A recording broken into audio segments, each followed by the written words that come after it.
রঙিন বেগুন একটি শখের বেগুন। রঙিন বেগুন কাস্টমারকে আকৃষ্ট করার বেগুন। আপনারা যদি লম্বা জাতীয় বেগুন চাষ করতেই চান তাহলে রঙিন বেগুন চাষ করুন, কারণ রঙিন বেগুনের মার্কেট চাহিদা বেশি, বাজার মূল্যও ভালো। ফলন কোনো অংশে কম না, বরঞ্চ অন্য লম্বা বেগুনের চেয়ে এর ফলন অধিক। আপনারা এই ভিডিওটা দেখুন কৃষকের মাঠ থেকে সরাসরি কৃষক ভিডিও করে আমাদের সঙ্গে শেয়ার করেছে। নিশ্চিন্তে নিঃসন্দেহে আপনি এই বেগুন চাষ করতে পারেন। এই বেগুন চাষ করলে অবশ্যই আপনি লাভবান হতে পারবেন। এই বেগুনকে বিভিন্ন পর্যায়ে বিভিন্নজন বিভিন্ন নামে ডেকে থাকে। এই বেগুন মূলত লিলি বেগুন, পিঙ্কি বেগুন বা অনেকেই লিপস্টিক বেগুনও বলে থাকে।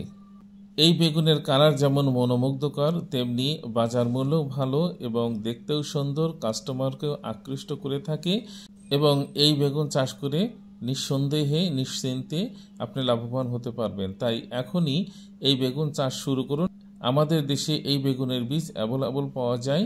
আমি আগেই উল্লেখ করেছি এই বেগুনকে লিলি বেগুন, পিঙ্কি বেগুন বা লিপস্টিক বেগুনও বলা হয়ে থাকে। আপনারা যদি এই বেগুন চাষ করতে চান তাহলে স্ক্রিনে দেওয়া নাম্বারে যোগাযোগ করতে পারেন। অ্যাভেলেবল বীজ সাপ্লাই দেওয়া যাবে ইনশাআল্লাহ। আল্লাহ তুমি সৃষ্টিকারী, সকল জীবের লালনকারী, তোমার নামে নিরবধি জীবন পথে দেব পারি। আল্লাহ তুমি সৃষ্টিকারী, সকল জীবের লালনকারী।